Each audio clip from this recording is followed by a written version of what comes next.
দেশে আবারও তাপপ্রবাহের সতর্কবার্তা জারি করল আবহাওয়া অফিস। বুধবার বিকেলে আসে ৪৮ ঘন্টার নতুন এই সতর্কবার্তা। বলা হয়, রাজশাহী, রংপুর, ঢাকা, খুলনা ও বরিশাল বিভাগের উপর দিয়ে মৃদু তাপপ্রবাহ বইবে।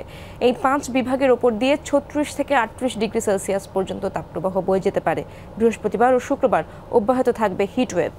আবহাওয়া অফিস জানায়, এ সময় জলীয় বাষ্পের আধিক্যের কারণে অস্বস্তিকর পরিস্থিতি অব্যাহত থাকতে পারে। এছাড়া তাপপ্রবাহ অব্যাহত থাকার পাশাপাশি বিস্তার লাভ করতে পারে বলেও জানায় আবহাওয়া অফিস।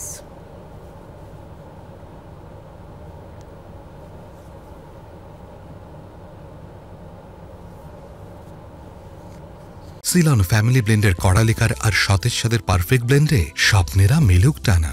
দর্শক, তাপপ্রবাহের বিষয়ে আরো খবর জানবো সহকর্মীদের কাছ থেকে। প্রথমেই যাচ্ছি রাজধানীতে আমার সহকর্মী শওকত মঞ্জুর শান্তর কাছে। রাজধানীর আগারগাঁও এলাকায় আছেন তিনি। শান্ত, আবহাওয়াবিদরা কি বলছেন আজকের তাপমাত্রার বিষয়ে এবং নগর জীবনের প্রভাব আপনি কেমন দেখছেন? তাপমাত্রা তো কিছুটা বেড়েছে মনে হচ্ছে।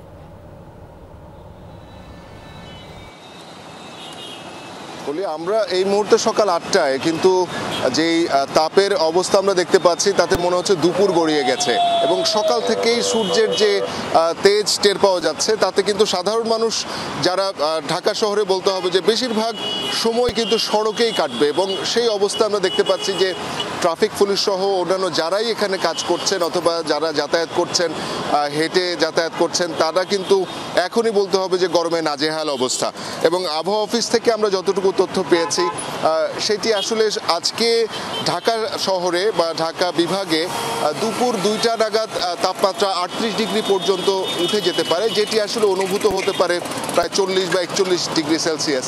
এবং দেশের সর্বোচ্চ তাপমাত্রার কথা যদি বলি তাহলে হচ্ছে যে চাঁপাইনবাবগঞ্জ জেলার ভোলারহাটে কিন্তু তাপমাত্রা আজকে অনুভূত হতে পারে ৪০ ডিগ্রির মতো। যদিও এখন পর্যন্ত দুপুর ২টা পার হওয়ার পরে হয়তো বা আমরা তথ্যপত্র পেতে পারবো, কিন্তু এখন থেকেই যে পূর্বাভাস পাওয়া যাচ্ছে তাতে জনজীবনে কিন্তু বড় একটি প্রভাব পড়তে যাচ্ছে এবং আগামী ২ থেকে ৩ দিন এই তাপপ্রবাহ চলমান থাকবে। বিশেষ করে আগামীকাল কিন্তু এই তাপমাত্রা আরও বেড়ে যেতে পারে বলে একটা শঙ্কা রয়েছে।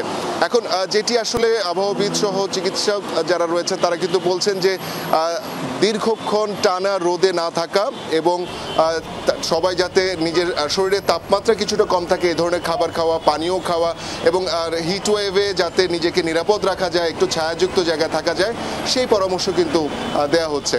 ইশরাত। শান্ত, আপনাকে ধন্যবাদ। দর্শক, শান্ত আমাদের সাথে যুক্ত হয়েছিলেন বিজয় সরণি থেকে। দর্শক, এবার চুয়াডাঙ্গা থেকে আমার সাথে যোগ দিয়েছেন আমার সহকর্মী জিসান আহমেদ। জিসান, কতটা গরম অনুভূত হচ্ছে সেখানে, এবং সেখানে তো সর্বোচ্চ তাপমাত্রা বরাবরই অনুভূত হয়, তো আজকে সেখানে কি অবস্থা এবং দিন ও রাতের তাপমাত্রার তারতম্য কেমন সেখানে? ইশরাত, আপনি জানেন যে গত এপ্রিল এবং মে মাসের শুরু জুড়েই কিন্তু চুয়াডাঙ্গায় ৩৭ দিন টানা তাপপ্রবাহ অব্যাহত ছিল। তারপর গত ৬ মে বৃষ্টির দেখা মেলে। সেই বৃষ্টির পরবর্তী কিছুটা স্বস্তি ফেরে জনজীবনে। তারপর আমরা দেখছি যে বৃষ্টির পরের এক সপ্তাহ কিছুটা স্বাভাবিক থাকলেও তাপমাত্রা কিন্তু গত ৩ দিনে আবার বাড়তে শুরু করেছে। অসহনীয় হয়ে উঠছে আবারও তাপমাত্রার পারদ। ৩৬ থেকে ৩৭ ডিগ্রির ঘরে অবস্থান করছে তাপমাত্রা। আজ সকালেও আমরা দেখি যে ভ্যাপসা গরম অনুভূত হচ্ছে, বাতাসের আর্দ্রতার পরিমাণ বেশি, জলীয় বাষ্পের আধিক্য বেশি। এই কারণে গরমের যে অস্বস্তি, সেই অস্বস্তির মাত্রা আরও কয়েক গুণে বেড়ে যাচ্ছে। সাধারণ মানুষ একেবারে হাহুতাশ করছে, হাঁসফাঁস অবস্থা গোটা জনজীবনের। আমরা দেখছি যে যেহেতু 2 দিনের রেড অ্যালার্ট জারি করেছে, এর মধ্যেও কিন্তু জেলার যেসব শিক্ষা প্রতিষ্ঠানগুলো রয়েছে, কলেজ, মাদ্রাসা, এগুলো কিন্তু আসলে প্রতিদিনের মতোই খুলেছে এবং শিক্ষার্থীরা আসছেন। এই গরমের মধ্যেও তারা শ্রেণী কার্যক্রমে অংশ নিচ্ছেন। যদিও অভিভাবকদের পক্ষ থেকে এখনো পর্যন্ত যেটি আমরা কথা বলে জানতে পেরেছি যে এই গরমে আসলে শিক্ষার্থীদের স্কুলে নিয়ে আসলে অনেকেই অসুস্থ হওয়ার আশঙ্কা থাকে, সেই জন্য কিন্তু উপস্থিতির হার তুলনামূলক কম।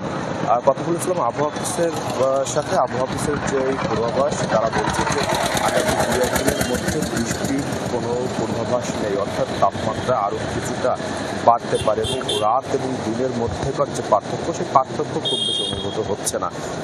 কেননা দিনের বেলাতেও যেরকম ভ্যাপসা গরম, রাতের বেলাতেও কিন্তু আসলে সূর্য ডুবে যাওয়ার পরেও সেই গরমের তীব্রতা কিংবা গরমের যে অনুভূতি, সেটা কিন্তু আসলে অনুভূত হচ্ছেই। জি স্যার, আপনাকে অনেক ধন্যবাদ।